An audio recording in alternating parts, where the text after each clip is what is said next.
ఆకాశవాణి ప్రాంతీయ వార్తలు చదువుతున్నది బాలకృష్ణ ఎల్లాప్రగడ. ముందుగా ముఖ్యాంశాలు. ఆంధ్రప్రదేశ్లో ఎన్నికల నిర్వహణ సన్నద్ధతను పరిశీలించేందుకు రాష్ట్ర ఎన్నికల ప్రధానాధికారి ముఖేష్ కుమార్ మీనా ఏలూరు, తూర్పుగోదావరి జిల్లాల్లో పర్యటించారు. మేమంతా సిద్ధం బస్సు యాత్రలో భాగంగా ఆంధ్రప్రదేశ్ ముఖ్యమంత్రి వైఎస్ఆర్ కాంగ్రెస్ పార్టీ అధ్యక్షులు వైఎస్ జగన్మోహన్ రెడ్డి ఈరోజు కర్నూలు, అనంతపురం జిల్లాల్లో పర్యటిస్తారు. తెలంగాణలో ఇప్పటి వరకు 92.68% మంది రైతులకు రైతు బంధు నిధులు విడుదల చేశామని రాష్ట్ర వ్యవసాయ శాఖ మంత్రి తుమ్మల నాగేశ్వరరావు తెలిపారు.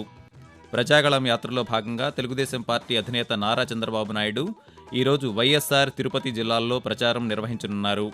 ప్రభుత్వ లావాదేవీలు, ఇతర చెల్లింపులు, పన్ను చెల్లింపుదారులకు ఆటంకం కలగకుండా భారతీయ రిజర్వ్ బ్యాంక్ ఆదేశాల మేరకు ఈరోజు, రేపు బ్యాంకులు యథావిధిగా పనిచేస్తాయి. వార్తల వివరాలు. ఆంధ్రప్రదేశ్లో ఎన్నికల నిర్వహణ సన్నద్ధతను పరిశీలించేందుకు రాష్ట్ర ఎన్నికల ప్రధాన అధికారి ముఖేష్ కుమార్ మీనా ఏలూరు, తూర్పుగోదావరి జిల్లాల్లో పర్యటించారు. ఏలూరు కలెక్టరేట్లో ఏర్పాటు చేసిన మీడియా కంట్రోల్ రూమ్ను నిన్న సందర్శించిన ఆయన ఎన్నికల ఏర్పాట్లు, ఎన్నికల ప్రవర్తన నియమావళి అమలుపై ప్రసార మాధ్యమాల్లో వచ్చే ప్రతికూల వార్తలను నమోదు చేసే విధానం, వాటి పరిష్కార తీరును పరిశీలించారు. సామాజిక మాధ్యమాల్లో వచ్చే ఫిర్యాదులను ఏ విధంగా పరిష్కరిస్తున్నది సంబంధిత అధికారులు, సిబ్బందిని అడిగి తెలుసుకున్నారు.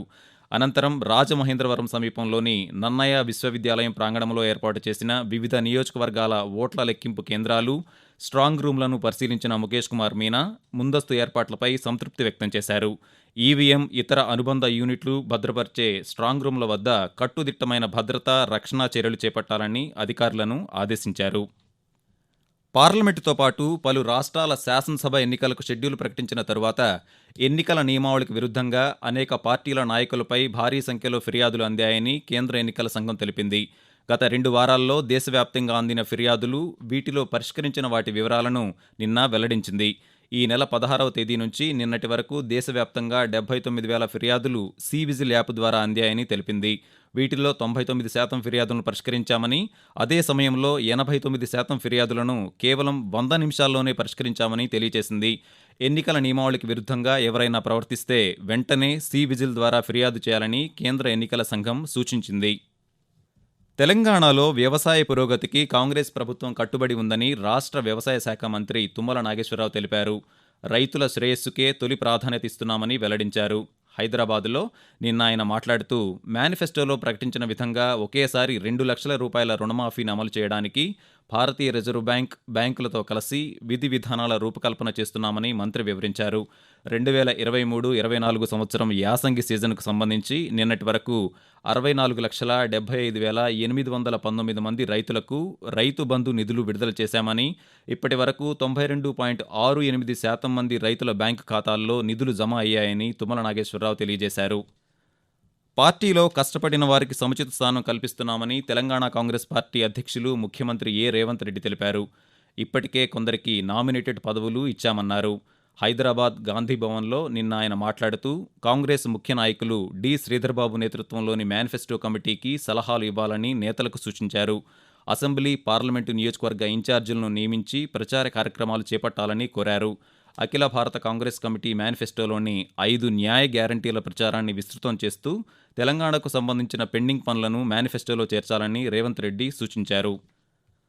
ఆంధ్రప్రదేశ్లో గత 58 నెలల పాలనలో అనేక సంస్కరణలు తెచ్చామని ముఖ్యమంత్రి వైఎస్ఆర్ కాంగ్రెస్ పార్టీ అధ్యక్షులు వైఎస్ జగన్మోహన్ రెడ్డి తెలిపారు. ఆయన చేపట్టిన మేమంతా సిద్ధం బస్సు యాత్ర నిన్న కర్నూలు జిల్లాలో సాగింది. యాత్రలో భాగంగా కోడుమూరులో చేనేత కార్మికులతో జగన్మోహన్ రెడ్డి ముఖాముఖి నిర్వహించారు. ఎమ్మిగనూరులో జరిగిన బహిరంగ సభలో ఆయన మాట్లాడుతూ పేదలు, మహిళల కష్టాలను రూపుమాపేందుకే సంక్షేమ పథకాలు రూపొందించామని తెలిపారు.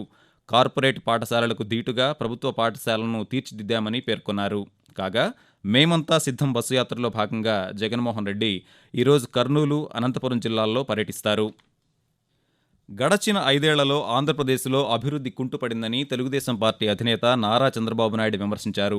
నంద్యాల జిల్లా బనగానపల్లె, నెల్లూరు జిల్లా కావలి, ఉదయగిరి నియోజకవర్గాల్లో నిన్న ఆయన ప్రజాగళం కార్యక్రమంలో భాగంగా రోడ్ షోలు, బహిరంగ సభల్లో ప్రసంగించారు. ఈ సందర్భంగా చంద్రబాబు నాయుడు మాట్లాడుతూ టీడీపీ హయాంలో ఓర్వకల్లులో పరిశ్రమల హబ్ కోసం, నందికొట్కూరు మండలం తంగడంచె వద్ద మెగా సీడ్స్ హబ్ కోసం, ఎమ్మిగనూరులో టెక్స్టైల్స్ పరిశ్రమ కోసం భూములను కేటాయించామన్నారు. తాము అధికారంలోకి వస్తే యువతకు స్కిల్ డెవలప్మెంట్ కార్పొరేషన్ ద్వారా శిక్షణ ఇస్తామని హామీ ఇచ్చారు. కాగా చంద్రబాబు నాయుడు ఈరోజు, రేపు వైఎస్ఆర్, తిరుపతి, కర్నూలు, ప్రకాశం, బాపట్ల జిల్లాల్లో పర్యటించనున్నారు. ఆకాశవాణి ప్రాంతీయ వార్తలు వింటున్నారు. జనసేన పార్టీ అధ్యక్షులు కె. పవన్ కళ్యాణ్ ఈ రోజు నుంచి ఆంధ్రప్రదేశ్లో ఎన్నికల ప్రచారం ప్రారంభించనున్నారు. ఈ మేరకు ఆయన ప్రచార షెడ్యూల్ను ఆ పార్టీ రాజకీయ వ్యవహారాల కమిటీ చైర్మన్ నాదెండ్ల మనోహర్ నిన్న గుంటూరు జిల్లా మంగళగిరిలో ప్రకటించారు. తొలి విడతలో పవన్ కళ్యాణ్ సుమారు 10 నియోజకవర్గాల్లో ప్రచారం నిర్వహిస్తారని తెలిపారు. ఈ రోజు నుంచి ఏప్రిల్ 2వ తేదీ వరకు ఆయన పోటీ చేస్తున్న కాకినాడ జిల్లా పిఠాపురంలో ఉంటారు. బహిరంగ సభతో పాటు పార్టీ ముఖ్య నేతలతో సమావేశాలు నిర్వహిస్తారు. 3వ తేదీన గుంటూరు జిల్లా తెనాలి, 4న విజయనగరం జిల్లా నెల్లిమర్ల, 5న అనకాపల్లి, 6న యలమంచిలి, 7న పెందుర్తి, 8న కాకినాడ గ్రామీణ నియోజకవర్గాల్లో ఎన్నికల ప్రచారం నిర్వహిస్తారు. 9వ తేదీ పిఠాపురంలో నిర్వహించే ఉగాది వేడుకల్లో పాల్గొంటారు. 10వ తేదీ రాజోలు, 11వ తేదీ పి. గన్నవరం, 12వ తేదీ రాజానగరం నియోజకవర్గాల్లో బహిరంగ సభల్లో పవన్ కళ్యాణ్ పాల్గొంటారు. ఆంధ్రప్రదేశ్లో శాసనసభ, పార్లమెంటుకు పోటీ చేసే అభ్యర్థుల తుది జాబితాను తెలుగుదేశం పార్టీ ప్రకటించింది. ఇప్పటి వరకు ప్రకటించకుండా ఉంచిన 9 అసెంబ్లీ, 4 పార్లమెంటు స్థానాల అభ్యర్థుల పేర్లను వెల్లడించింది. మాజీ మంత్రి గంటా శ్రీనివాసరావు విశాఖపట్నం జిల్లా భీమిలి నుంచి, విజయనగరం జిల్లా చీపురుపల్లి నుంచి మాజీ మంత్రి కళా వెంకట్రావు, శ్రీ సత్యసాయి జిల్లాలో కదిరి స్థానానికి కందికుంట ప్రసాద్ పేర్లను ప్రకటించింది. విజయనగరం లోక్సభ స్థానం నుంచి కలిశెట్టి అప్పలనాయుడు పోటీ చేస్తారని టీడీపీ పేర్కొంది. ప్రస్తుత ఆర్థిక సంవత్సరం రేపటితో ముగుస్తున్న నేపథ్యంలో దేశంలోని అన్ని బ్యాంకులకు భారతీయ రిజర్వ్ బ్యాంక్ ఆర్బీఐ కీలక ఆదేశాలు జారీ చేసింది. ప్రభుత్వ లావాదేవీలు, ఇతరత్రా చెల్లింపులు, పన్ను చెల్లింపుదారులకు ఎలాంటి ఆటంకం లేకుండా ఈరోజు, రేపు సేవలు అందించాలని 33 బ్యాంకులకు ఆర్బీఐ ఆదేశాలు జారీ చేసింది. ఈ ఆదేశాలతో భారతీయ స్టేట్ బ్యాంక్ సహా 12 ప్రభుత్వ రంగ బ్యాంకులు, హెచ్డిఎఫ్సి, ఐసిఐసిఐ సహా 20 ప్రైవేటు రంగ బ్యాంకులు ఈరోజు, రేపు పనిచేస్తాయి. వాతావరణం. ఉభయ తెలుగు రాష్ట్రాల్లో ఉష్ణోగ్రతలు క్రమంగా పెరుగుతున్నాయి.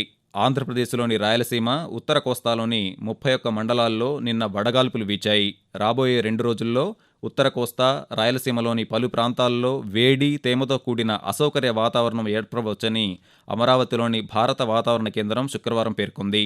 రాయలసీమ జిల్లాల్లో గరిష్ట ఉష్ణోగ్రతలు 2 నుంచి 3 డిగ్రీలు పెరిగే అవకాశం ఉందని తెలిపింది. ఈరోజు రాష్ట్రంలోని 50 మండలాల్లో, రేపు 56 మండలాల్లో వడగాల్పులు వీచే అవకాశం ఉందని రాష్ట్ర విపత్తుల నిర్వహణ సంస్థ సూచించింది.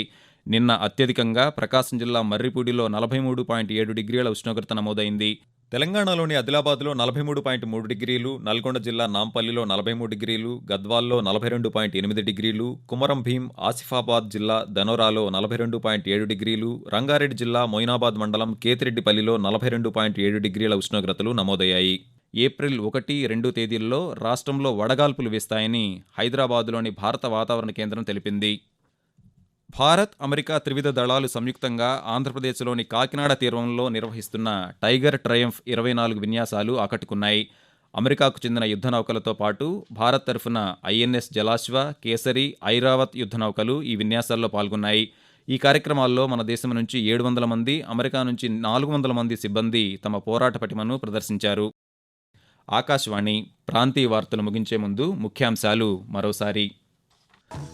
ఆంధ్రప్రదేశ్లో ఎన్నికల నిర్వహణ సన్నద్ధతను పరిశీలించేందుకు రాష్ట్ర ఎన్నికల ప్రధానాధికారి ముఖేష్ కుమార్ మీనా ఏలూరు, తూర్పుగోదావరి జిల్లాల్లో పర్యటించారు. మేమంతా సిద్ధం బస్సు యాత్రలో భాగంగా ఆంధ్రప్రదేశ్ ముఖ్యమంత్రి, వైఎస్ఆర్ కాంగ్రెస్ పార్టీ అధ్యక్షులు వైఎస్ జగన్మోహన్ రెడ్డి ఈరోజు కర్నూలు, అనంతపురం జిల్లాల్లో పర్యటిస్తారు. తెలంగాణలో ఇప్పటివరకు 92.68% మంది రైతులకు రైతు బంధు నిధులు విడుదల చేశామని రాష్ట్ర వ్యవసాయ శాఖ మంత్రి తుమ్మల నాగేశ్వరరావు తెలిపారు. ప్రజాగళం యాత్రలో భాగంగా తెలుగుదేశం పార్టీ అధినేత నారా చంద్రబాబు నాయుడు ఈరోజు వైఎస్ఆర్, తిరుపతి జిల్లాల్లో ప్రచారం నిర్వహించనున్నారు. ప్రభుత్వ లావాదేవీలు, ఇతర చెల్లింపులు, పన్ను చెల్లింపుదారులకు ఆటంకం కలగకుండా భారతీయ రిజర్వ్ బ్యాంక్ ఆదేశాల మేరకు ఈరోజు, రేపు బ్యాంకులు యథావిధిగా పనిచేస్తాయి. ఆకాశవాణి ప్రాంతీయ వార్తలు